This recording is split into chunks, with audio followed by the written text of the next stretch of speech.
Good evening, everybody. Thank you for coming out this evening. I want to talk to you about three things, really. And actually, I'm not going to talk to you all that much because I've got some videos to show you. The three things I want to talk to you about are, one is, I think we've reached a tipping point. And the tipping point is that the internet is not for geeks, or not just for geeks anymore. The internet is an absolutely essential service, and that I find it very hard these days to find anybody who doesn't believe that. Maybe there's somebody here tonight who doesn't believe it, but I'm going to challenge on that. The second thing I want to talk about is what some people are doing elsewhere in the country to make rural broadband happen. And the fact that you can change your own circumstances in rural areas. You know, the ideal scenario is that one of the big companies can come in and solve your community's problems. But if it doesn't happen, and in very many cases it's not happening, there are things you can do yourself.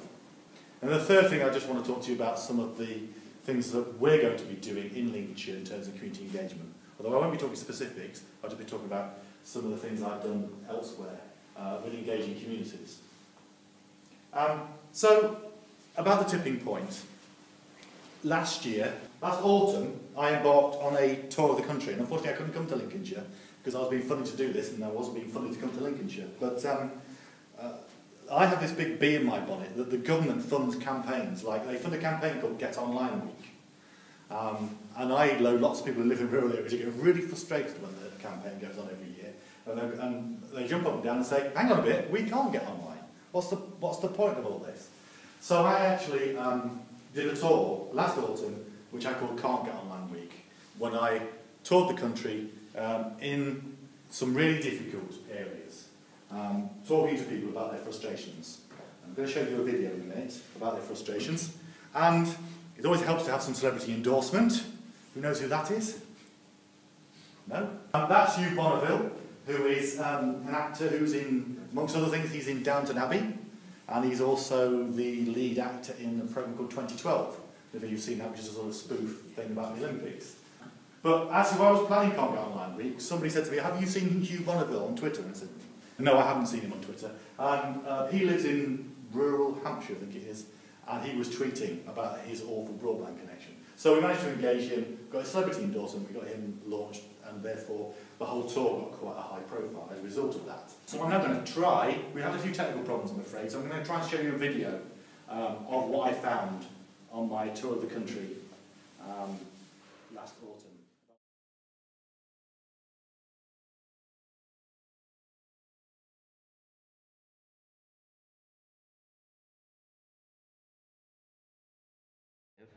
But our broadband speed is 133 kilobits a second, so you can generally draw the page quicker than it would actually load. So my children are 11 and 15 years old. Now what I've found is now a lot of their studies, their work, their environment, their social media, it's all done by the internet. Over the last couple of years it's got slower and slower on the broadband connection. Well, it's got slower and slower. There's more and more information going through. They go from Apple trying to download information for films, they can't do that. They go on for their school project work. They find it very hard to do their school project work because our broadband breaks, cuts in and out all the time.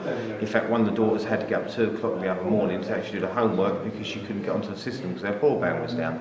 And also within the village there's a lot of businesses that work from home, which obviously environment is the way to go now. But in my case, and through people I speak to, they just cannot download anything. So they're having to go to a central hub somewhere to be able to just do their general day-to-day business. There's no advantage now of living in the country. You have to drive into a town to run your company. So out in the rural, we moved up here from a town where I had internet connection and it was like instant and you didn't have to wait. Now when I load up, I can basically go downstairs, make a cup of tea, come back on, and it's finally got online. The times I've lost work as well, because it's just cut down before I've had a chance to even back up. It's a nightmare. So I rent an office in a village nearby, and I go there on a daily basis.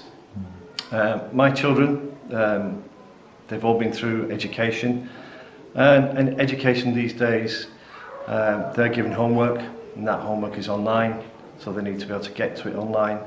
And On occasion, my children have been given detention because they couldn't get to that homework online. As a young person who would use Facebook and social networking, it's just a no-go for me until... We've got no connection to the internet at all from home now.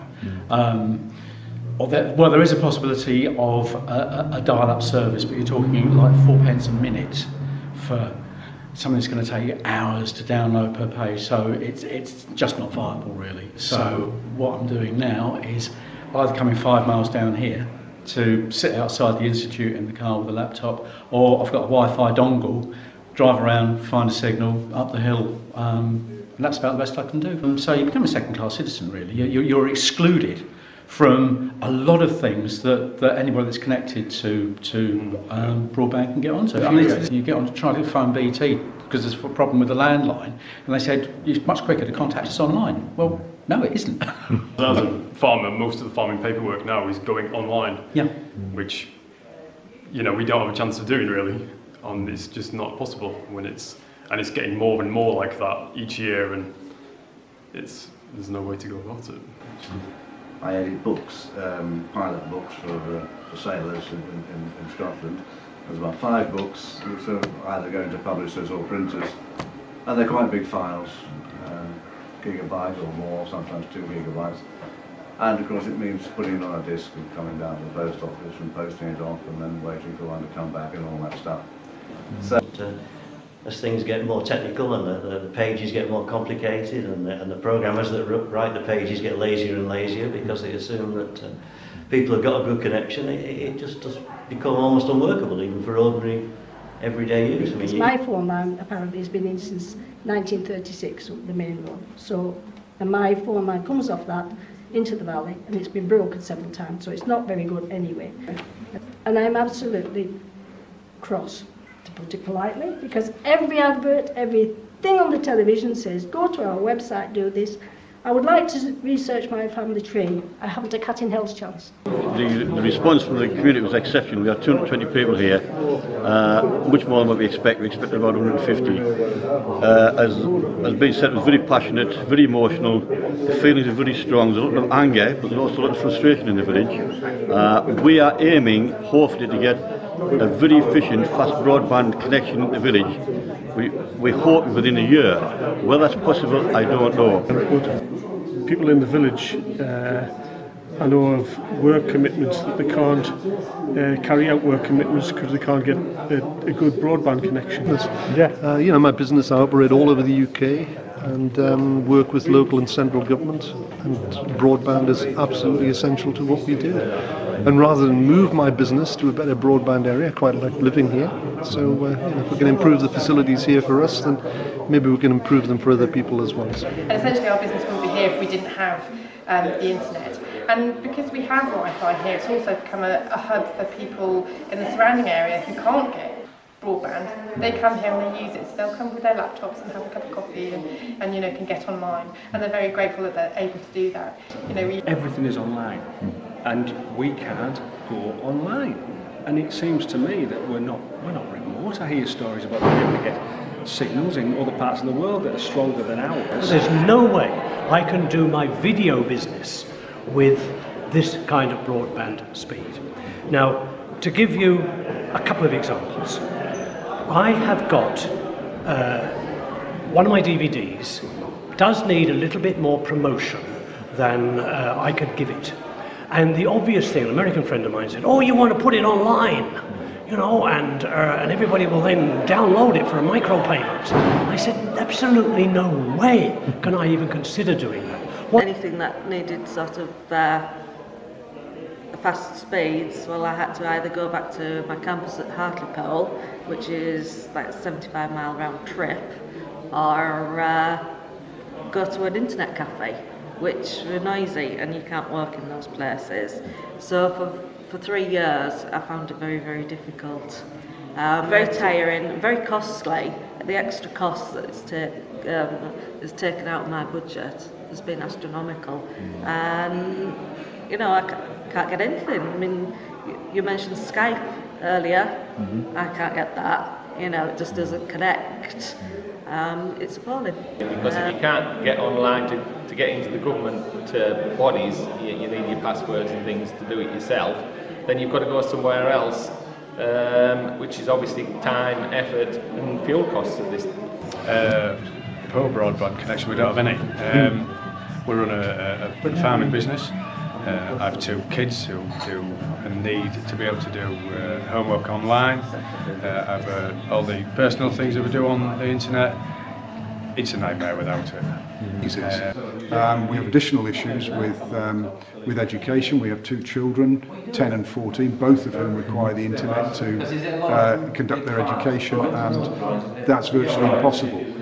We also have difficulties when we have more than one piece of equipment operating. Again, it can freeze and go off. I often get given homework at school that I have to research topics on the internet and things like that, and often I can't complete them to like the best I should be able to because I can't access the right internet and I have to do it on my phone internet, which is rough, which is like most of the time really slow, and then I just don't get all the information down, and then I just get in trouble and have to do it again normally at school. So like all my friends are playing like online on their Xboxes and things like that, and they're always talking about that, and they're always talking about what they've like, just everything to do with the internet really, and it's just frustrating when I can't really talk to them about it.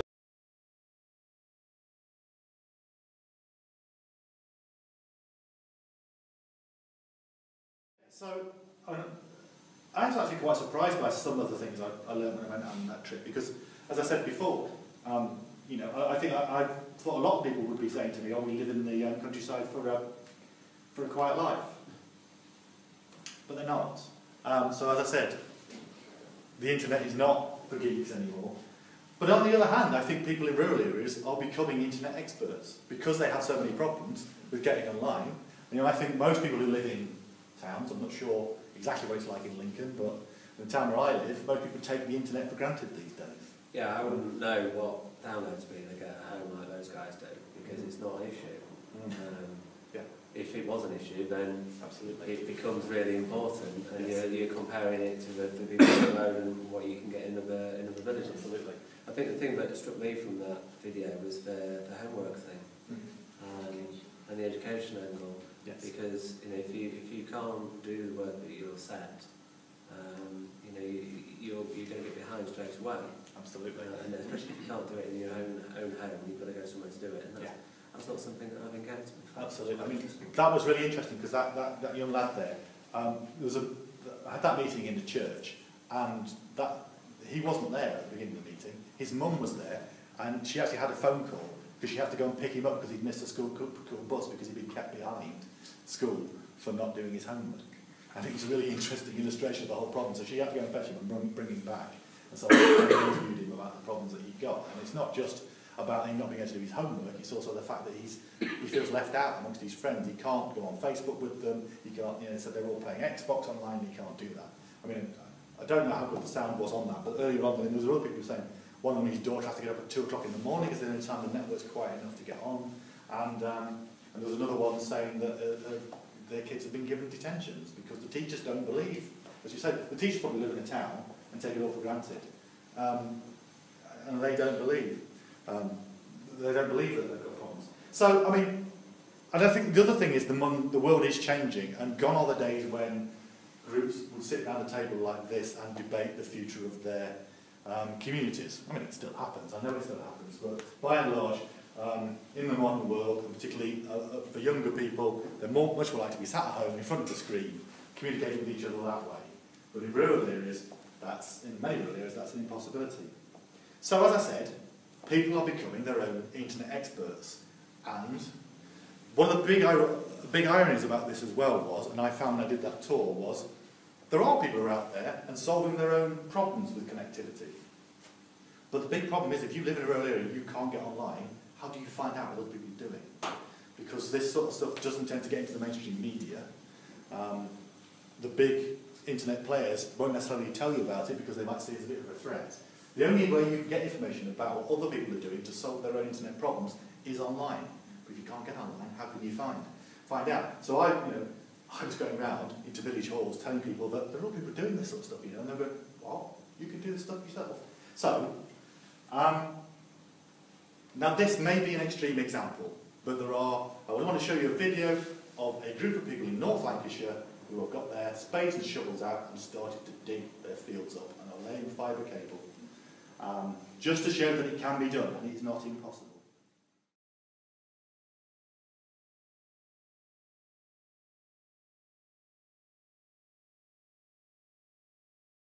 As I say, that may well be an extreme example, but I show you that as an illustration of the fact that there are people, those people are so frustrated by their lack of internet access, they just happen to have a chief executive who's done this sort of thing himself. He's run networks, you know, which not every community has got that. Getting on, one of the things about rural areas is it's easy to do that. It can be easy to do that in a rural area because you're not digging up roads. You know? Obviously, you know, the big companies have to dig up roads. Those people are digging across fields, as you saw now, which is a lot cheaper and easier to do. The main point I'll make about that, as I said, I don't think every community, probably it's going to be very much a minority of communities who do that. But the big problem that rural areas have is monopoly provision. And what communities have to ask themselves is, if competition changes things, who is going to be the competition? Those people make the decision that if nobody else is going to be the competition other than themselves. But anyway, so one of the key things that we're looking to do in Lincolnshire, and particularly starting off with the pilot areas that James is going to talk about in a minute, the areas that are really going to be left at the back of the queue, is to do some community engagement. We need to prove that there are people out there who are going to take up any services that can be provided. We also need to test the water for the appetite that people have for getting out there and doing things for themselves. I'm a big believer that as far as possible we don't drag people out on cold drafty nights in rooms like the one I showed you before and lecture them about broadband being good for them. I'm a big believer that there are all sorts of things happening in communities already that we can help them to celebrate, and we can show them how technology might be used in those events, and that can then be a big turn on for them in terms of using it themselves. So I'd just like to show you my last video, which is another one about some stuff I've been doing around helping people to understand how they might use technology in their communities. On the internet, Stephen Fry tweeted about it and thousands logged on to watch it. Stuart Pollitt reports. Yes. From the village green to your computer screen. In this game they're counting the runs and keeping a close eye on the hits. 2,350 jumpers. 3 days after I had the idea, Stephen Fry kindly tweeted about it, which sent the whole thing mad. I've had people from America saying how pleased they are to be able to watch this traditional English pastime. There's people in Australia watching it in the middle of the night. We've got people from all over the world looking in on this little corner of England. The idea was designed to prove what can be done with fast rural broadband. I think Ray is one of only 3 villages in the country I know of which has got a fast enough internet connection to do this sort of stuff. So let's come here and let's test it. Oh, well batted, and it's 4 runs. And it's 4 runs to John Whitfield. Well done. That takes us to 11 for North. Commentary to the world came from Brenda. You broadcast to the world, but you're not entirely I am entirely sober. No, it takes more than 1 pence to make. Oh, yes, that's my friends here. More than what are we 1 talking? pence. We do double figures before you take her off air, or? We take her off air after 6. 6, yes, right, 6, okay. Yeah. Oh, there's still a way to go. No. It's all about a community event and friends having a good day out together and a bit of fun. Yeah, I think, a few of you thought, well, if it's not just me grand watching, I'd better be out there, so... Yeah. The technology was at the cutting edge, but the same can't be said about some of the cricket. Stuart Pollitt, BBC North West Tonight, Ray. And just to prove that Stephen Fry tweeted about it, there we are. Yeah, so just to say that, I think we have some wonderful communities out there, and there are some wonderful events going on like that one. And what we did was we took a traditional community event, which that community does every year, and we broadcast it to the world. And there were people watching that in Australia, New Zealand, the United States. There was somebody complaining that their broadband connection was too poor in Singapore to watch it. Brenda, the commentator, became an internet phenomenon. She became a worldwide superstar, and she still doesn't believe that she's a worldwide superstar because Brenda doesn't really do the internet. But she is now. She uses Skype all the time. And that was a tweet from Alison Mitchell, who's a BBC cricket commentator, who said, "Brenda is gold," if you can't read that from the back. Those guys who you saw being interviewed, who played in the match, ended up on national radio talking about their experiences of playing in that match. And they were saying to me, oh, we had people from Facebook saying, they saw me and they were in New Zealand and they were in Australia. And there were people from all over the world who used to live in that village who were watching that and re-engaging with their communities. So I think one of the illustrations that brings home to me is there are all sorts of things we can do with technology which are about community, which are about strengthening and fostering communities, and that rural communities are missing out. But that was a bit of a demonstration, really, of the sort of thing we can do. And so if you know of any events in our target areas or anywhere else in rural Lincolnshire that we can tap into and do that sort of thing around, because it's much easier to show people what you might do with technologies and turn them on to the possibilities and benefits of technology if it's something that they've enjoyed doing already, rather than sitting in drafty church halls lecturing about the benefits of the internet. I think that's Chappell's main speech. So we're just starting on this process now. As Stuart said and Richard said, we think Lincolnshire's ahead of the game on these things, but we're going to need to carry communities with us, and that's one of our big tasks from now on. Thank you.